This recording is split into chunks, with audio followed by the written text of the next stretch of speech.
Hey, what's going on, guys? So, Dying Light the Beast just got a fresh hotfix. One of the biggest changes here is that vendors now show up after you unlock the safe zones near the Estacade, School, and Stonehenge, which is a pretty nice reward for securing those areas because it gives you access to supplies right when you have earned that control. That means less backtracking and a smoother flow when you're trying to stay stocked up during the adventure. The update also fixes a potential crash when starting or loading restored land. And that is the kind of change that instantly matters because no one wants to be stuck before they even get moving. There are also some important changes to enemy behavior and world systems. During convoy clearance in restored land, enemies will respawn if not all doors have been opened, which sounds like Techland is tightening up how that event works so it behaves more consistently. On top of that, infected are less likely to respawn in certain places while playing restored land, and enemies respawning around hidden stashes has been fixed as well.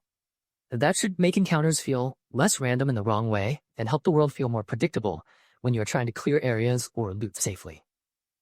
Loot handling got some attention too.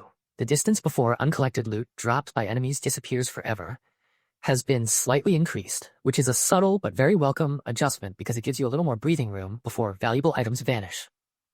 That kind of tweak matters a lot in a game where every resource can count, especially when you're moving fast, fighting hard, and trying not to leave anything useful behind. There are a few interface and navigation fixes in here as well. The delay when opening the map has been fixed, so you should get a snappier response when checking your route or figuring out where to go next.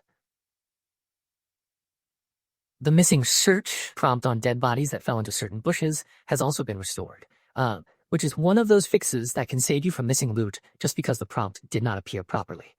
The leaderboard side of the game got attention too because the update fixes the infinite refresh issue that could have happened after too many page switches, and the top of leaderboard button now appears on all leaderboard screens. Progression and rewards also got a nice adjustment.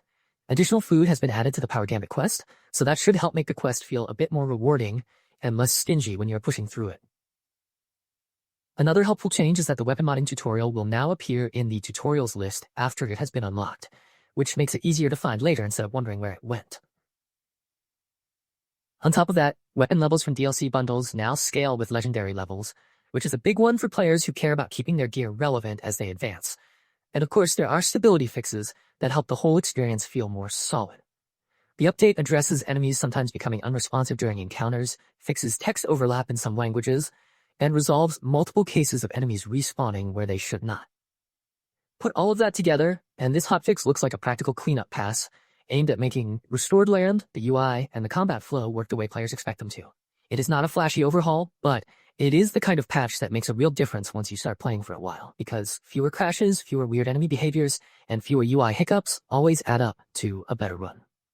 So overall, this update feels like Techland focusing on polish, consistency, and making sure the systems players already rely on behave properly. You get vendors where they should be, better loot retention, improved leaderboard navigation, cleaner quest rewards, better tutorial visibility, and a handful of bug fixes that should make the game feel less frustrating in the moment.